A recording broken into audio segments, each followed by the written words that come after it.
Alam niyo ba na in just 20,000 pesos per month ay meron ka ng beach view at golf course here in Bataan?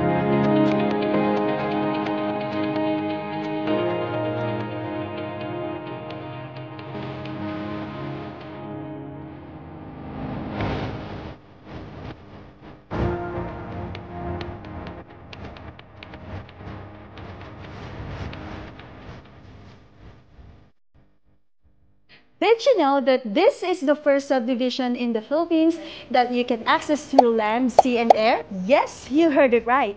Through land, there's an ongoing construction of Cavite-Bataan Interlink Bridge, which will make Bataan just 1 to 2 hours away from Cavite. For sea, they have 3 operational ferries from Esplanade Seaside Terminal, located in Pasay City near Mall of Asia.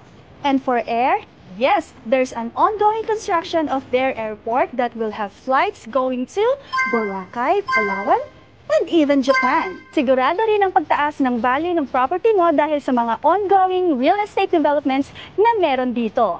Kaya hindi nakakapagtaka kung bakit dinarayo ito at mabilis mabenta ang mga properties dito. They also have different shops, restaurants, and even shopping mall. So everything you need is just within your reach. Imagine living inside this community kung saan lahat ng needs and wants ng family mo is already in front of you. As you can see, from your lot, you will have an overlooking view of the beach, which is the West Philippine Sea. Yet, if you will turn around, you will see the beauty of green lush forest of Mount Mariveles. Kaya kung ready ka na to have a piece of paradise here in Kamaya, just reach out to us at tutulungan ka naming makuha ang dream property investment